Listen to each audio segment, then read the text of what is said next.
가까워질수록 멀어지지 않게라는 제목으로 하나님 말씀 전하겠습니다. 여러분 사진으로 한 장 보여드릴 텐데요. 이 동물이 무슨 동물인지 아셔요? 첫 번째 사진 한 장 보여주실래요? 뭐죠? 고슴도치예요. 이렇게 보면은 굉장히 이쁘고 귀엽죠. 실제로도 애완동물로 많이 키운다고 하네요. 이 고슴도치를. 그래서 많이들 귀여워하는데, 그런데 이건 애완용으로 키울 때 그렇고 실제 야생에서의 고슴도치는 이런 모습이에요. 가시가 보통이 아니죠. 매우 실제로 야생동물에서는 매우 성격도 고약하고 공격적이어서 실제로 많은 피해 사례들이 있기도 합니다. 미국 신문 기사에 한 오른 사진이에요. 사진에 보시면 이 사진이 한 남성이 이제 자신에게 일어난 사건을 이렇게 사진으로 담아서 신문사에 제보를 했는데, 근데 이 재미있는 건 이 신문 기사 제목이에요. 뭐라고 되어 있냐면 호기심은 위험하다. 이 기사 내용은 매우 간단했어요. 살림이 울창한 이 자연에서는 절대로 호기심에 휘둘리지 말아야 한다. 특히 안에 뭐가 있을까 궁금하더라도 나무 틈의 구멍으로 머리를 집어넣으면 안 된다. 멋있게 생긴 커다란 고목나무가 있었고, 캠핑을 했던 이 남자가 그 한가운데 뚫려 있는 구멍에 혹시 뭐가 있을까 하고 궁금해서 어두컴컴한 그곳에 머리를 들이밀었다가 이런 봉변을 당하게 되었다는 거예요. 사실 고슴도치의 가시는요, 사람에게만 위험되는 게 아니에요. 상당수 야생 동물들이 이 고슴도치의 피해를 당하게 됩니다. 우습게 보았다가는 큰 해를 당하게 되는 것이죠. 다음 사진 한 장 보여주실래요? 실제로 많은 야생동물들이 이 고슴도치 이 조그만 놈 하나 먹겠다고 덤벼들었다가 실제로 많이 죽기도 하고 그렇다고 하네요. 고슴도치라는 동물 매우 독특한 성향이 있죠. 멀리 떨어져 있으면 괜찮아요. 그러나 가까이 다가가면 찌르는 가시가 사정없이 상대를 공격하게 됩니다. 그래서 이 고슴도치의 가시는요, 일정한 간격의 거리를 유지하게 하는 힘도 있게 된다는 것이죠. 그래서 요즘 우리나라 애완견들의 천국인데, 이 애완견들이 주변의 큰 개들이나 야생 동물들에게 공격당할 위험을 방지하고자 이 애완견 견주들이 애완견들에게 특별한 조끼를 만들어 입힌다고 해요. 일명 고슴도치 조끼예요. 이 고슴도치. 지금 저 강아지가 고슴도치에 찔려서 저렇게 생긴 게 아니라 저런 모양의 조끼예요. 그러니까 저건 지금 누구로부터 보호하는 거예요? 얘보다 좀 큰 애완동물 혹은 큰 야생 짐승으로부터 얘를 보호하기 위해, 또 혹은 사람들의 특별한 관심으로부터 보호받기 위해서 저런 고슴도치 조끼를 입힌다고 하네요. 고슴도치는 이런 성향으로 인해 많은 인문과학 서적의 단골로 등장하는 예화의 주인공이 되기도 해요. 실제로 그 유명한 철학자 쇼펜하우어의 우화가 그런데요. 그 쇼펜하우어에 쓴 우화 가운데에는 고슴도치의 딜레마라는 우화가 있대요. 이 우화의 내용은 뭐냐면요, 어느 추운 겨울날이었어요. 고슴도치 한 쌍이 추위에 떨고 있었답니다. 그런데 너무너무 추워서 견딜 수가 없어서 이 두 마리의 고슴도치는 어떻게 했느냐, 서로의 체온으로 서로를 데우기 위해 몸을 가까이 붙였대요. 그런데 그림처럼, 그런데 그러자 서로의 체온으로 추위는 면할 수 있었는데 자꾸만 뭐가 찔러요. 서로의 가시가 서로를 찔러댔기 때문에 이들은 더 이상 참을 수 없어서 다시 떨어졌대요. 그렇게 1시간 지나고 나니까 또 추위에 온몸을 바들바들 떨다가 서로의 체온을 나누기 위해 다시 붙었어요. 그랬더니 이번에는 더 깊숙이 서로의 가시가 서로를 찔른 거예요. 그래서 또 떨어지고, 다시 또 추워서 붙고, 찔러서 떨어지고, 추워서 붙고, 이걸 계속해서 반복하다가 이 추운 겨울날 두 고슴도치는 붙었다 떨어졌다를 반복하며 밤을 꼬박 새웠다는 이야기가 바로 쇼펜하우어의 우화에 나오는 이 고슴도치의 딜레마라고요. 실제로도 이 고슴도치라는 동물은요, 무리 생활을 거의 하지 않는다고 하네요. 그도 그럴 것이 고슴도치 한 마리에는요, 저런 가시가 대략 몇 개가 있느냐, 5,000개에서 15,000개가 꽂혀 있대요. 그래서 주로 이 고슴도치는요, 무리 생활보다는 홀로 생활을 하게 된다는 거죠. 외로워서 다가가면 서로를 찌르게 되고, 다시 떨어지면 홀로 지내고, 또다시 외로움에 다가서게 되면 서로를 찌르게 되고, 이런 반복의 삶을 살아가는 게 고슴도치라고 하는데, 그러다가 이런 수없는 상처의 반복을 거듭하다가 결국은 이 고슴도치들도요, 이 적절한 거리를 찾게 된다는 거예요. 외롭지도 않고 그러나 너무 붙어서 찔르지도 않는 적정한 거리. 그렇게 그 적정한 거리를 찾게 되고 그런 상대를 맞게 되면 이 고슴도치도 사랑을 하게 된대요. 그리고 이렇게 새끼를 낳아 기를 수 있게 된다는 거죠. 이 고슴도치의 모습을 보면서 그런 생각도 해보게 됩니다. 우리도 그렇지 않을까? 우리의 관계도 사실 그렇지 않을까? 우리도 사실 가만히 보면 나에게 상처를 주고 또 내가 상처를 받고 내가 상처를 주게 되는 사람들을 보면, 전에도 한번 말씀드렸지만 전혀 남 모르는 사람에게 우리가 상처를 주고받지는 않죠. 길거리 지나가는 사람이 나에게 상처를 주기란 정말 쉽지가 않아요. 우리에게 상처를 주었던 그 대상들을 보면요, 하나같이 우리와 가장 가까이 있는 사람들이에요. 가족이 상처를 주게 되고, 함께 일하는 직장 동료가 상처를 주게 되고, 이웃 마을, 이웃집이 나에게 상처를 줘요. 멀리 떨어져 있는 남 모르는 이웃이 나에게 상처를 주는 일은 절대로 없어요. 나도 마찬가지죠. 내가 상처를 주는 사람들을 보면 다 나와 가까이 있는 이들에게 상처를 줍니다. 고슴도치의 관계와 딜레마와 똑같은 거예요. 가까이 붙어야 찌를 수 있게 된다는 거죠. 한 번도 만나본 적이 없는 그런 사람에게 내가 상처를 받거나 상처를 주는 일은 거의 없다는 거예요. 우리 관계도 그렇다는 거죠. 상처라는 것, 결국 우리 관계가 가까이 다가갈 때 일어나게 된다는 거예요. 가깝지 않으면요, 절대로 일어나지 않는 것이 가깝게 다가감으로 상처를 주고받게 된다는 거예요. 그러니 멀리서 가까워지려고 다가가는 것도 중요하지만 정작 가까이 다가서서 아주 적정한 관계를 잘 만들어, 그래서 그 관계를 유지하는 게 사실 더 중요하다는 것이죠. 가깝지만 서로 찌르지 않는 관계, 가깝지만 서로 상처 주지 않는 관계, 가깝지만 서로 그래서 멀어지지 않는 관계. 오늘 우리 본문에서도요, 사실은 하나님과 우리 사이의 관계에 대해 달리 한 사건을 통해 우리에게 말씀해 주고 있어요. 오늘 우리가 읽은 레위기 이제 드디어 10장 말씀 우리가 읽게 되는데요, 1절로부터 7절에서는요 한 가지 사건을 기록하고 있어요. 그것은 바로 아론의 두 아들이 하나님이 명하시지 않는 다른 불로 하나님께 분향하였다가 하나님 앞에서 나온 불로 불태워 죽는 사건을 경험한 거죠. 오늘 우리가 읽고 있는 이 본문 출애굽기에 이어서 레위기의 말씀을 지금 우리가 정독하고 있죠. 1장부터 7장까지는 제사의 방법에 대해서, 특별히 이스라엘 5대 제사에 대해서 말씀하고 있었어요. 구약시대에 하나님께서 이루고자 하셨던 건 제사장 나라였어요. 이 제사장 나라의 핵심은 뭐였죠? 제사에 있습니다. 그 제사는 이스라엘 백성과 하나님을 만날 수 있는 유일한 통로가 바로 이 제사였다고 그랬죠. 따라서 제사란 이스라엘과 하나님이 만나는 방법이었고, 선민 이스라엘의 신적 접촉이 바로 이 제사였어요. 어떻게 해야 제사를 통해 하나님을 만날 수 있는지, 어떻게 해야 그 거룩하신 하나님을 만나 우리도 거룩한 삶을 살아갈 수 있는지를 하나님은 제사장 나라 제사 제도를 통해 이스라엘 백성들에게 설명하고 있었죠. 그리고 8장부터 본격적인 진짜 하나님을 실제로 만나는 제사의 집전이 이루어지는 장이 기록되어요. 8장에서 제사장 위임식, 7일간의 제사장 위임식을 마쳤던 이 아론과 두 아들이 9장에서는 직접 이 아론과 아론의 두 아들이 첫 제사로 하나님 앞에 제사장 취임 첫 제사를 집전하게 됩니다.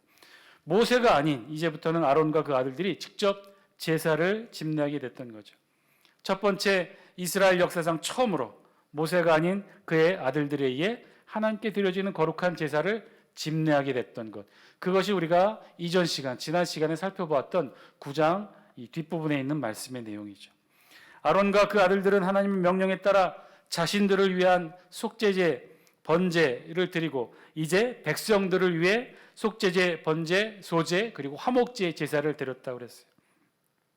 이 최초의 제사, 아론과 그의 아들들, 제사장으로 세워진 아론과 그 아들들에 의해 하나님께 드려진 이 두 번의 제사, 하나님은 그 제사를 어떻게 해요? 기쁘게 받으셨어요. 그 하나님의 기쁘게 받으신 흠양의 모습을 보여주기 위해서 하나님께서는 아주 특별한 방법으로 아론과 그의 아들들에 의해 드려진 제사를 연락하십니다. 어떻게 받으시느냐? 첫 번째 제사를 마치고 아론이 이제 백성들을 향해 손을 들어 축복했다고 그랬죠. 여호와의 영광이 그 이후에 온 백성들에게 나타났고 바로 그 순간 우리 다 함께 9장 24절 말씀, 9장 24절 말씀 영상을 통해 함께 읽습니다. 시작. 불이 여호와 앞에서 나와 제단 위에 번제물과 기름을 사른지라 온 백성이 이를 보고 소리 지르며 엎드렸더라. 아멘. 하나님이 어떻게 특별한 방법으로 연락하신 거예요? 하나님이 이스라엘 백성에게 내렸던 이 제사 제도, 첫 번째 제사, 아론과 그의 아들들에 의해 하나님께 드려졌던 이 첫 번째 제사를 하나님께서 흠양하시고는 그 기쁘게 받으신 연락하신 흔적으로 어떻게 하셨느냐? 불이 여호와 앞에서 나와서 제단 위에 번제물과 기름을 사른지라. 여호와 앞이라고 한 건 성막을 의미했다고 그랬죠. 더 정확하게는 지성소, 증거궤, 여호와의 임재를 상징하는 그곳에서부터 불이 쭉 뿜어져 나와서 바로 앞에 물두멍을 지나 번제단 위에 올려진 제물들을 불살랐다는 거예요. 이 놀라운 사건들을 이스라엘 백성들이 경험했던 거죠. 첫 번째 제사를 드린 후에 이 놀라운 일들을 경험한 거예요. 이스라엘 백성들이 출애굽한 이후 이 격정의 순간들을 많이 보냈어요. 그리고 하나님께서 보여주셨던 이적과 기사들을 많이 보아왔죠. 애굽에 내려진 10가지 재앙도 그래와 있고 홍해 바다가 갈라지는 역사도 그러했어요. 구름기둥, 불기둥, 아론의 금송아지 사건, 십계명, 시내산 강림 사건, 많은 이적과 기적 이런 것들을 체험했어요. 모두 다 인류 역사를 통틀어 전무후무한 사건들이었죠. 천년에 한 번 나올까 말까 한 이 기적과 같은 일들을 이들은 아주 짧은 순간에 많은 기적들을 경험하게 됩니다. 그리고 그 가운데 어쩌면 이스라엘 백성들에게 가장 인상 깊게 각인될 사건 중에 하나가 바로 오늘 우리가 읽었던 레위기 본문에 있는 사건인지도 몰라요. 아론과 그의 아들들이 첫 번째 제사를 집례하고 그리고 번제단 위에 제물을 올려놓았을 때 지성소에서부터 뿜어져 나온 여호와의 불이 물두멍을 거쳐 번제단 위에 불살라지게 되는 이 사건. 자, 그런데 하나님이 기뻐 받으시고 그 증거로 불이 나와서 번제단의 제물을 불살랐는데 그 불살랐던 이 사건 뒤에 아론과 그의 두 아들이 범죄를 저질러게 됐다는 거죠. 우리 성경에서 여호와 앞에서 불이 나왔다고 하는 그것은요 여호와 앞에서라는 말의 어원의 뜻은요 여호와의 얼굴로부터라는 뜻이에요. 여호와의 얼굴로부터. 여호와의 얼굴이라는 의미는 상징적으로 여호와의 임재를 가리키거나 여호와의 임재의 상징을 가리킵니다. 출애굽기 33장 14절 우리 영상을 통해 출애굽기 33장 14절 말씀 같이 한번 읽어볼게요. 시작. 여호와께서 이르시되 내가 친히 가리라 내가 너를 쉬게 하리라. 아멘. 여기서 이 말씀 가운데 내가 친히 가리라 이 말을 우리말 번역으로는 이렇게 번역했는데 히브리어 원어의 뜻은요 나의 얼굴이 가리라 이런 뜻이래요. 그러니까 구약 성경에서 얼굴이라고 하는 것은 여호와의 얼굴이라고 하는 것은 하나님의 임재, 하나님의 임재의 상징을 뜻하는 거예요. 하나님을 뜻하는 거예요. 그래서 이 말의 뜻 여호와 하나님의 임재의 상징인 즉 성막 그 중에서도 지성소에서부터 그래서 불이 나와 성소를 가르질러 번제단 제물 위에 벌려놓은 이 번제단의 마른 장작을 살랐다는 것이 되죠. 바로 그 영광의 자리에 있었던 이들이 바로 모세와 아론 그리고 그의 아들 나답과 아비후였어요. 아론과 그의 아들들 모세 인류 역사상 처음으로 인간의 손으로 드린 제물을 하나님이 기뻐 받으시고 연락하셨던 그 모습 여호와의 성전 지성소에서 불이 나와 그 번제단의 불을 살랐던 이 영광의 모습 바로 여호와의 영광이 충만한 그 사건에 바로 이들이 있었다는 거예요. 아론과 그 아들들이 있었어요. 정말 가장 하나님의 영광과 가장 가까이서 이 사건을 경험했던 이들이 바로 이들이었죠. 아론과 그의 아들들이었어요. 얼마나 영광스럽고 멋진 일이에요. 하나님의 은혜에 가장 가까이 간 자들, 하나님의 임재의 자리에 가장 가까이 간 자들, 하나님의 영광에 가장 가까이 간 자들이 바로 이 아론과 그의 아들들이었을 거예요. 그런데 오늘 우리 성경은요, 곧바로 10장을 통해 한 가지 사건을 기록하는데 그 영광의 중심에 있던 아론의 아들 나답과 아비후가 죄를 지어서 하나님 앞에 불태워 죽게 된 사건을 우리 성경에 기록합니다. 우리 다 함께 우리 본문 10장 1절과 2절 말씀 영상을 통해 같이 한번 읽습니다. 시작. 아론의 아들 나답과 아비후가 각기 향로를 가져다가 여호와께서 명령하시지 아니하신 다른 불을 담아 여호와 앞에 분향하였더니. 아멘. 불이 여호와 앞에서 나와 그들을 삼킴에 그들이 여호와 앞에서 죽은지라. 아멘. 오늘 성경 본문에 의하면 1절과 2절에 있는 말씀에 의하면 이 아론의 두 아들 나답과 아비후가 어떻게 했다고요? 각기 다 향로를 가져다가라고 말씀하고 있어요. 여기서 말하는 향로는요, 불을 옮기는 그릇을 뜻해요. 우리 성경 출애굽기에 보면 불똥 그릇이라고도 번역되어 있어요. 재질은 정금으로 되어 있고요. 이 기구의 용도는 그래서 번제단 위에 불을 옮겨서, 번제단에 있는 불을 옮겨서, 그 불씨를 옮겨서 증거계, 지성소 바로 앞에 있는 이 증거계 그 앞에 있는 금향단에 향을 피우게 한 목적으로 불씨를 옮기는 도구가 바로 이 향로였어요. 아마도 첫 제사 때 여호와 앞에서 나온 불, 성소에서 나온 불이 제물을 불살랐을 때 이스라엘 백성들은 그 불을 기억했고 그 불씨를 소중히 간직했어요. 그리고 그 금향단, 향을 피우기 위한 불씨로 번제단의 불을 계속해서 지속적으로 사용했던 거죠. 그런데 어느 날 아론과 그 두 아들 나답과 아비후는요, 향로를 들어서 금향단에 불씨를 채워서 향을 피워야 되는데 그 불씨를 어디서 가져왔느냐? 원래대로라고 한다면 번제단에 있는 불씨, 처음 여호와의 얼굴로부터, 여호와 임재의 상징 지성소로부터 나왔던 그 불, 여호와 하나님의 불에 불씨가 담겨 있는 그 번제단의 불씨를 향로에 담아서 분향단의 불씨를 옮겨 놓아야 되는데 뭐라고 했느냐? 오늘 우리 성경에 보니까 각기 향로를 가져다가. 이 말의 히브리어 원어의 뜻은요, 그의 향로라는 뜻이었어요. 그의 향로. 향로의 소유격 의미로 제한이 되고 있는데 더 정확하게는요, 이것은 누구를 가리키냐면 대제사장을 가리킨다고 해요. 그러니까 각 번제단의 불을 가져다가 향로에 금향단에 옮기는 일은 원래 누구의 몫이었냐면 바로 아론 대제사장의 몫이었다는 거죠. 거룩한 여호와 앞에서 나온 불, 그래서 그 불로 번제단의 불을 살랐던 그 불, 그 번제단의 불을 가져다가 성막안 지성소 앞에 분향단에 불씨를 놓고 거룩한 향을 피우는 일, 그것은 원래 누구의 몫이었느냐? 아버지 아론 대제사장의 몫이었다는 거예요. 그건 그 자체가 대제사장만이 하는 일이었고 그것은 아론의 역할이었던 거죠. 그런데 오늘 본문에 보니까 나답과 아비후는 서로 경쟁이나 하듯 서로 향로를 취했다는 거예요. 그래서 우리 성경 번역이 각기 향로를 취해라고 번역을 한 거예요. 각자 자신의 향로, 아버지 아론이 해야 될 그 역할을 어디서 구해왔는지 각기 자기의 향로를 가져다가 불씨를 가져다가 분향단을 지피려 했다는 거예요. 왜 그랬을까? 왜 이들은 이렇게 했을까? 원래는 아버지 아론 대제사장의 일이었다는 거죠. 그런데 그 일을 지금 아론의 두 아들이 멋대로 대신하고 있는 거예요. 그건 정말 무리한 행동이었어요. 이유가 어떻게 됐건 목적이 무엇이었든 간에 그건 정말 무리한 행동이에요. 하나님의 거룩함에 조심하지 않은 무리한 열심을 지금 나답과 아비후가 하나님께 드렸던 거죠. 그리고 더 중요한 것, 불도 번제단에서 가져온 것이 아니었어요. 우리 성경 1절 말씀만 다시 한번 읽겠습니다. 1절입니다. 시작.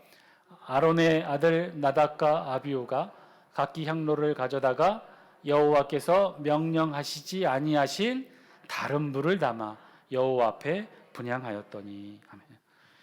향로도 아버지 아론의 것이 아니고 아버지의 역할인데 아들들이 지금 대신하고 있고 정말 하나님 앞에 무례한 열심이고 무례한 행동인데, 그런데 거기에 담아야 될 불씨조차 하나님이 명령하신 불, 번제단에 있는 불이 아니라 다른 불, 즉 자신들이 알아서 불씨를 담아왔다는 거예요.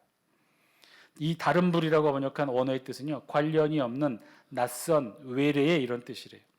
그러니까 여호와 하나님이 명령하신 거룩한 불, 번제단에 있는 불이 아니라 여호와 임재의 상징 지성소에서부터 뿜어져 나왔던 그 불이 아니라 자기들 마음대로 외부에서 가져온 그 불로 분향단에 불씨를 놓았던 거죠.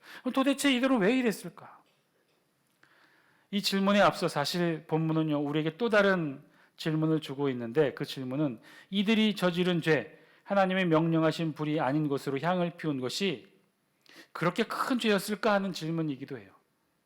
정말 아론의 두 아들이 저지른 죄가 이들의 목숨을 잃을 만큼 중한 죄였을까?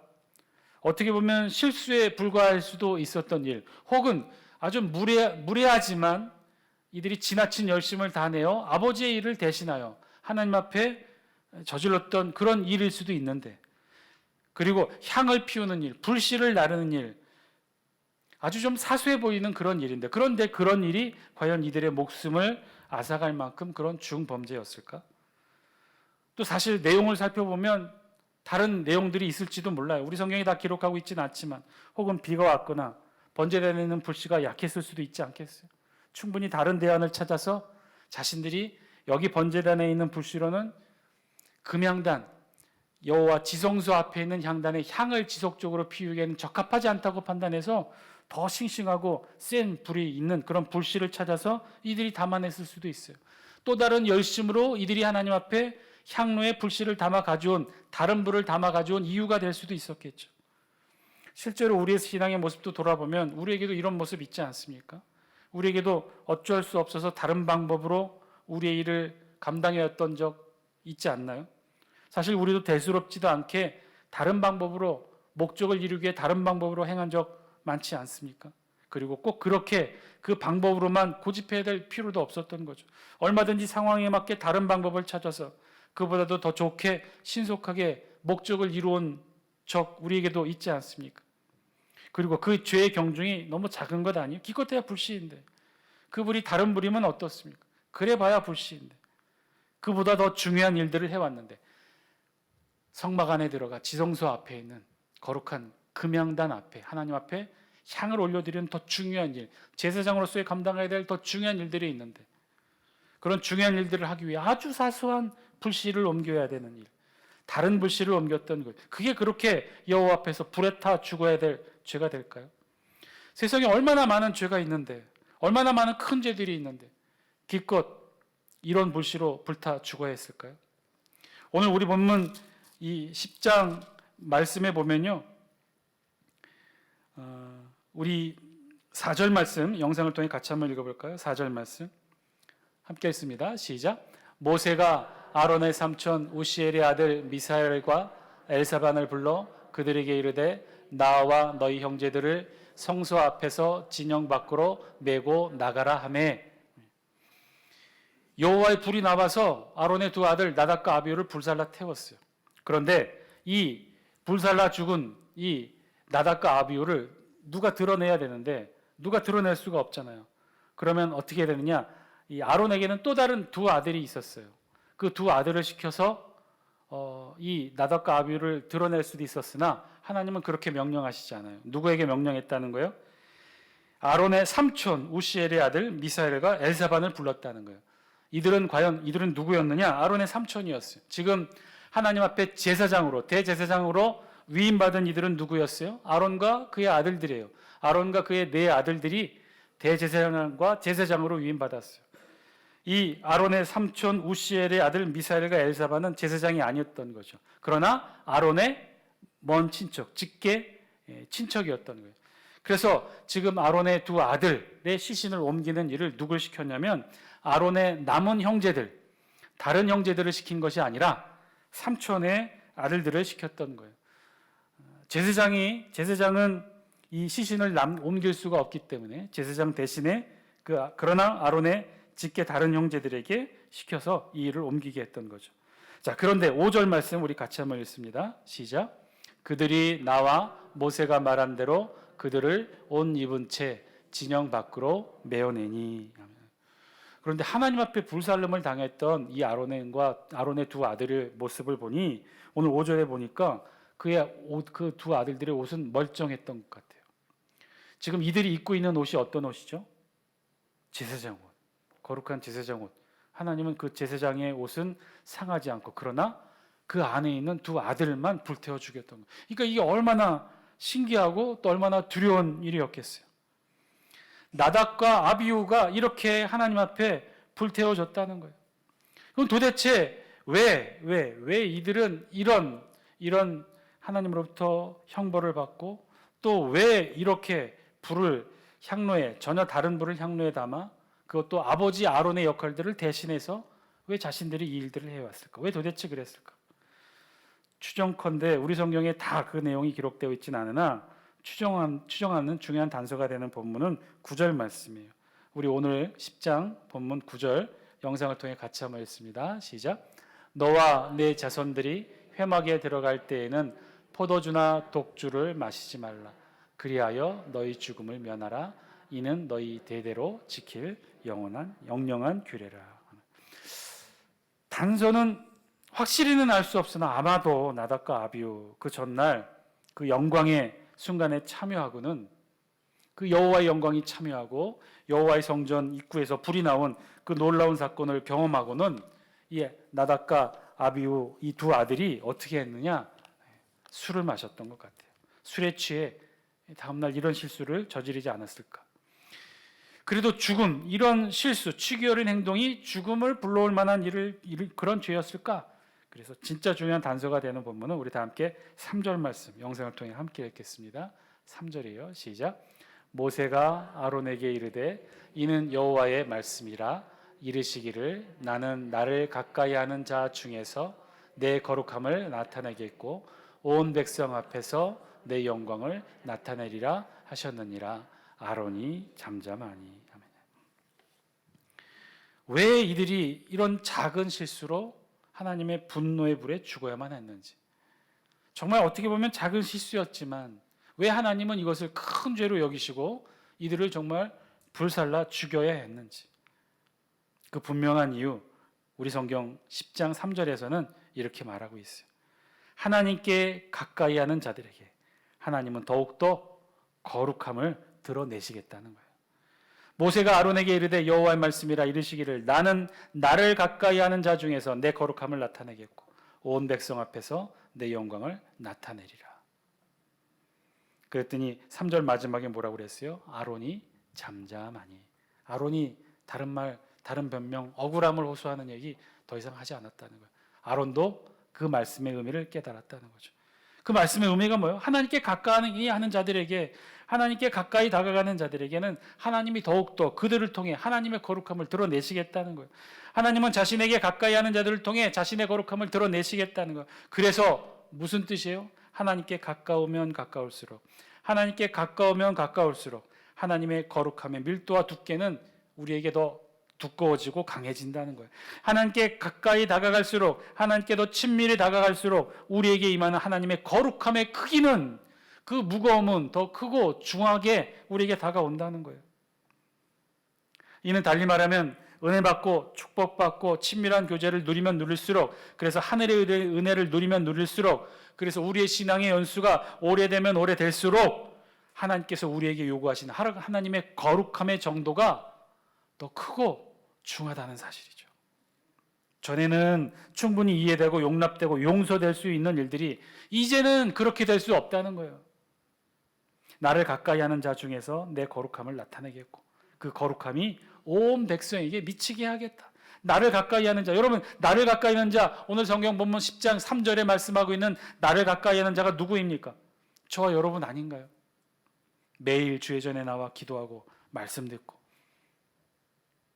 수요 기도에 나와 또한 하나님 앞에 말씀 듣고 기도하고 새벽에 나와 하나님 앞에 말씀 듣고 또 기도하고 부르짖고 찬양하고 구역 모임으로, 각종 모임으로, 여전도의 모임으로, 남성교회 모임으로 매일 나와 함께 하나님의 말씀을 듣고 하나님께 가까이 하는 자들, 이 세상 그 누구도 구약시대에는 그 누구도 접할 수 없는 지성소의 휘장을 열고 하나님 전에 나와 이렇게 가까이 나와 하나님의 말씀을 듣고 하나님의 은혜를 누리고 하나님의 축복을 경험하는 저와 여러분이 바로 하나님을 가까이 하는 자들이 아닌가요?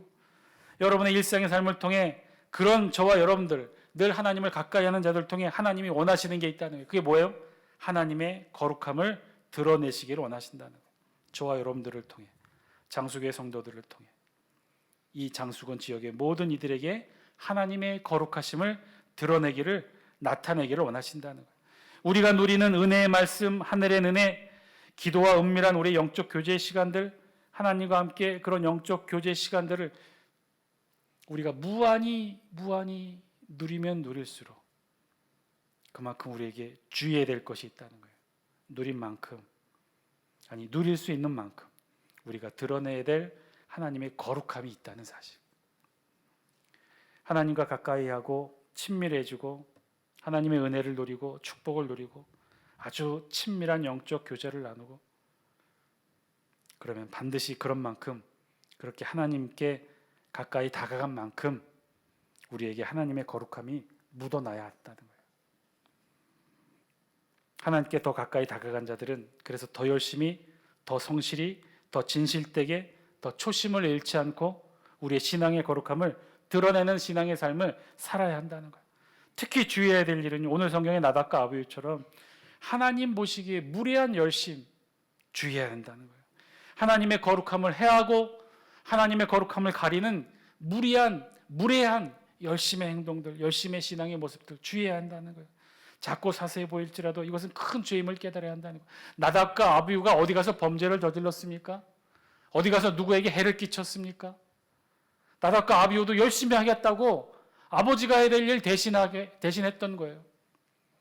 사연과 자세한 내용은 모르지만 나름 합리적인 이유가 있었을 거예요. 번제단의 불씨를 가져오지 아니고 다른 불씨를 향로에 담아 금향단에 불씨를 옮겼던 그 이유가 나답과 아비후에게는 있었을 거예요. 나름 어떻게 보면 그들도 나름 자신의 나름대로 신실함의 신앙의 모습을 드렸을 거예요. 그런데 하나님 눈에는 그렇게 보이지 않았다는 거예요. 무례한 행동의 열심이었다는 거예요. 하나님께 가까이 하고 하나님의 영광을 보았던 자가 보여주어야 될 거룩한 모습이 아니었다라고 하나님은 심판하셨던 거예요. 작고 사소해 보일지라도 그것이 하나님을 가까이 한 자들에게 우리가 주의해야 되고 하나님 앞에 우리의 모습을 다시 한번 돌아봐야 될 중요한 기회가 된다는 사실입니다. 하나님께 가까이 하면 할수록 말씀 듣고 은혜를 누리고 신앙의 연수가 높아지고 직분이 많아질수록 우리의 하나님 앞에 드려진 헌신과 봉사의 시간이 많아질수록 하나님과 은혜의 교제, 축복의 교제를 많이 누린 자일수록 주의해야 되는 거예요. 우리가 그만큼 하나님께 가까이 다가갔다는 사실이고 하나님께 가까이 다가갔기 때문에 어쩌면 우리의 못난 가시가 가까이 다가간 하나님께 찔러 하나님께도 상처가 될 수 있다는 거예요. 하나님께 가까이 다가갈수록 하나님께 더 깊이 들어갈수록 우리도 어쩌면 하나님의 마음을 아프게 할 수 있다는 사실을 여러분 잊지 마시기 바랍니다. 그래서 오늘 설교 제목처럼 하나님 앞에 가까워질수록 하나님께 멀어지지 않도록 우리 자신을 돌아보는 저와 여러분 되시기를 주의 이름으로 간절히 축원드립니다. 하나님 앞에 오늘 우리의 모습 돌아보길 원합니다. 이 저녁 우리 이 시간 함께 기도하길 원하는데요. 우리의 신앙의 모습 돌아보길 원합니다. 나답과 아비후를 통해 비춰진 우리의 신앙의 모습, 혹시 우리도 정말 하나님 보시기에 무례한 열심, 무례한 행동으로 신앙의 모습으로 하나님 앞에 나간 적은 없나요? 하나님께 열심을 내려고 했지만 신앙에 열심 있는 모습을 내려고 했지만 어쩌면 하나님이 기뻐하시지 않는 행동으로 하나님의 마음을 아프게 하는 행동으로 하나님께 가까이 다가간 모습은 없나요? 우리의 제거되지 않은 우리 마음의 이 상처에 이 날카로운 가시 그대로 가지고 하나님께 다가가 하나님도 찌르는 행동 우리도 하진 않았는지, 하나님의 마음을 아프게 하시는 행동 하진 않았는지, 하나님을 기쁘게 하지 못하는 행동들로 하나님의 마음 가운데 근심을 주는 행동 우리가 하지 않았는지 다시 한번 말씀을 통해 우리의 모습 비춰보시는 저와 여러분들 되시길 바랍니다. 오늘 말씀을 통해 나를 비춰보길 바랍니다. 나는 어떤가?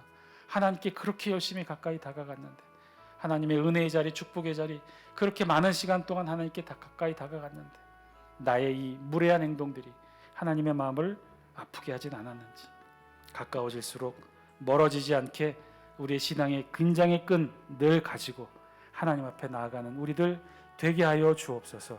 다시 한번 이 말씀을 붙들고 기도하시는 저와 여러분 되시기를 바랍니다.